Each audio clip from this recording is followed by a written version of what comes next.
Friends, आज के video में हम एक मोटर स्टार्टर को टाइमर के जरिए ऑटोमेटिकली कट ऑफ किस तरह से किया जाता है। दैट मीन्स देखिए, अभी हमने मोटर स्टार्टर को स्टार्ट किया है। अब जितना टाइम हमने इस टाइमर में सेट किया है उतने टाइम तक हमारा लोड ऑन रहेगा। जैसे ही टाइमर का टाइमिंग कंप्लीट होता है हमारा लोड ऑटोमेटिकली स्टॉप हो जाएगा। दैट मीन्स हमें मोटर स्टार्टर को या जो भी हमारा लोड है उसे मैनुअली स्टॉप करने की रिक्वायरमेंट नहीं है। जस्ट जितना टाइमर में टाइमिंग सेट होगा उतने टाइम तक हमारा लोड ऑटोमेटिकली स्टॉप हो जाएगा। किस तरह से इसकी वायरिंग की जाएगी समझ लेते हैं।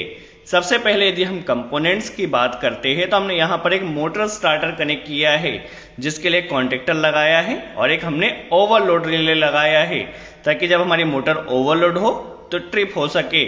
आपके पास जो भी लोड हो आप उसे कनेक्ट कर सकते हैं। ठीक है, अभी हमारे पास यहाँ पर हमने एक टाइमर लगाया है जो कि ऑन डिले टाइमर हमने यहाँ कनेक्ट किया है। ठीक है, इसकी कॉइल का वोल्टेज 220 वोल्ट एसी हमें कनेक्ट करना होगा। यदि हम टाइमर में टर्मिनल्स की बात करते हैं तो 2 और 7 नंबर जो टर्मिनल है ये इसकी कॉइल है जिसमें हमें 220 वोल्ट एसी सप्लाई कनेक्ट करना होगी।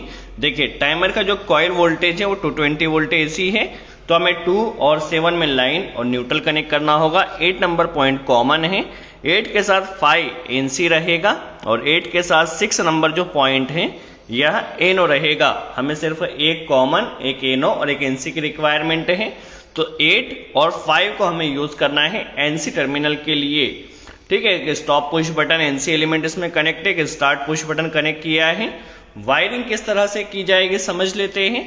तो वायरिंग के लिए सबसे पहले हम न्यूट्रल की वायरिंग कर लेते जो कि हमें टाइमर और कॉन्टेक्टर में कनेक्ट करना है। तो न्यूट्रल देखिए, यहाँ पर न्यूट्रल वायर कनेक्ट किया है। इसे सबसे पहले जो टाइमर का 7 नंबर टर्मिनल है, देखिए ग्लास रिले में 7 नंबर टर्मिनल पर कनेक्ट होगा और कॉन्टेक्टर में भी हमें न्यूट्रल देना है। तो यहाँ पर एक लूप हम कनेक्ट कर लेते हैं ताकि यहीं से जो न्यूट्रल है ये कॉन्टेक्टर में भी आ सके।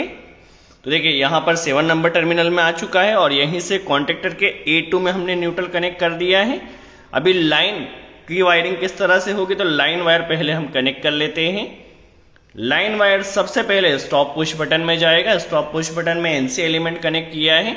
एनसी एलिमेंट का आउटपुट स्टार्ट पुश बटन में जाएगा जिसमें हमने एनओ एलिमेंट कनेक्ट किया है। आप वायरिंग को केयरफुली वॉच कीजिए क्योंकि टाइमर की कॉइल को कहां से ऑपरेट करना होगा, होल्डिंग किस तरह से देना होगा, हर एक कॉन्सेप्ट को समझेंगे। देखिए, स्टार्ट पुश बटन का आउटपुट कॉन्टेक्टर की कॉइल A1 में जाएगा। न्यूट्रल हमने डायरेक्ट दिया है, line wire start push button से दिया है। देखिए, कंट्रोल एम से भी ऑन किया। जैसे ही हम पुश बटन को प्रेस कर रहे हैं अभी के लिए ये जस्ट मैनुअली ऑपरेट हो रहा है। ठीक है, अभी जस्ट हमारा कॉन्टेक्टर मैनुअली ऑपरेट होगा। होल्डिंग हमें टाइमर के जरिए देना होगी। तो टाइमर में सबसे पहले हम एनसी पॉइंट को देखना है। देखिए, टाइमर में जितना टाइम सेट किया जाएगा उतने टाइम तक हमारा लोड ऑन होगा। ठीक है, जैसे ही टाइमिंग कंप्लीट होगी तो लोड स्टॉप हो जाएगा। तो होल्डिंग सप्लाई आप चाहे तो स्टॉप पुश बटन के आउटपुट से या स्टार्ट पुश बटन के इनपुट से ले सकते हैं। अभी के लिए हम स्टॉप पुश बटन के आउटपुट से होल्डिंग का एक वायर ले रहे हैं कि यहाँ तक कंटिन्यू सप्लाई आती है। ठीक है, अभी हमें होल्डिंग सप्लाई टाइमर का कॉमन और एनसी टर्मिनल यूज करना है। ठीक है, तो एनसी के लिए क्या होता है, इसमें जो हमारे पास 8 नंबर पॉइंट है ये कॉमन है। ठीक है, जब टाइमर ऑन होगा तो एनसी से सप्लाई पास होगी, जैसे ही टाइमर स्टॉप होगा तो सप्लाई यहाँ से कट ऑफ हो जाएगी। ठीक है, 8 के साथ 6 नंबर पॉइंट एनसी था तो एनसी से कनेक्टर लिया है, इसे कॉन्टेक्टर के एनओ में कनेक्ट किया है। ठीक है, अब जिस तरह से हम होल्डिंग कनेक्ट करते हैं, कॉइल से एक वायर लिया और इसे कॉन्टेक्टर के एनओ टर्मिनल पर कनेक्ट किया है।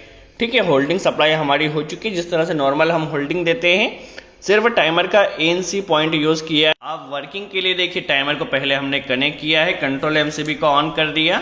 स्टार्ट पुश बटन को जैसे ही प्रेस किया तो हमारा जो मोटर स्टार्टर है वो परमानेंटली ऑन रहेगा। क्यों रहेगा, क्योंकि अभी हमने टाइमर की कॉइल में सप्लाई नहीं दी है। यह काफी इंपॉर्टेंट है, हमें टाइमर की कॉइल में सप्लाई कहां से देना है। तो देखिए, अभी के लिए क्या है, हमारा जो स्टार्टर परमानेंटली ऑन है।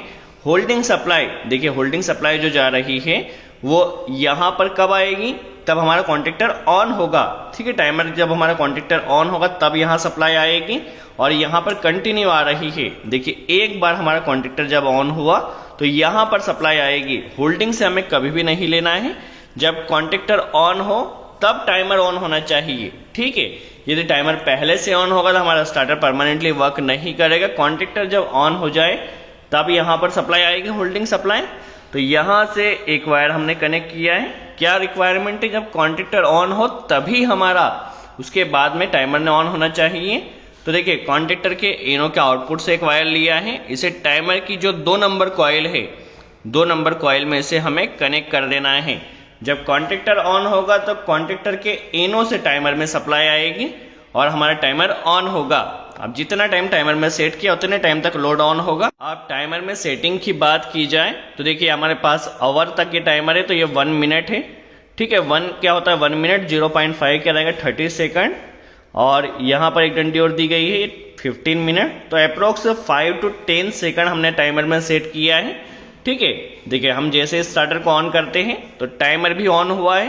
अप्रोक्स 5 सेकंड बाद हमारा जो लोड है वो ऑटोमेटिकली स्टॉप हो जाएगा। एक बार फिर से देखिए, लोड को ऑन किया, टाइमर ऑन हुआ, 5 सेकंड बाद हमारा लोड ऑटोमेटिकली टाइमर के अकॉर्डिंग स्टॉप होगा। आपके जितने भी रिक्वायरमेंट हो, आपके for example 10 minute, 30 minute, 40 minute, 1 hour, जितना भी आपकी रिक्वायरमेंट उतना टाइम आप टाइमर में सेट कर सकते हैं। अभी के लिए हम लोड के प्लेस पर एक बल्ब कनेक्ट कर लेते हैं ताकि हमें पता चल सके कि लोड हमारा ऑन हो रहा है। तो कॉइल में जहां पर लाइन और न्यूट्रल आया है, लाइन और न्यूट्रल के प्लेस पर बल्ब को कनेक्ट कर लिया है, ठीक है। देखिए जैसे मोटर स्टार्टर को ऑन कर टाइमर ऑन हुआ है, लोड हमारा ऑन है, टाइमिंग कंप्लीट होते ही लोड हमारा ऑटोमेटिकली स्टॉप हो जाएगा। देखिए इस तरह से आपकी जितनी भी रिक्वायरमेंट हो, जितने भी टाइम के लिए आप लोड को ऑन करना चाहते हैं कर सकते हैं। आपको वहां जाके मैनुअली ऑफ नहीं करना होगा। जैसे ही टाइमर का टाइमिंग कंप्लीट होगा आपका लोड ऑटोमेटिकली स्टॉप हो जाएगा। सो आई होप आपको यहाँ कॉन्सेप्ट क्लियर हुआ हो, टाइमर के जरिए ऑटो कटअप स्टार्टर की वायरिंग किस तरह से की जाती है। यदि वीडियो अच्छा लगा हो तो लाइक का बटन जरूर प्रेस करें। सो आज के लिए इतना ही, थैंक्स फ्रेंड्स।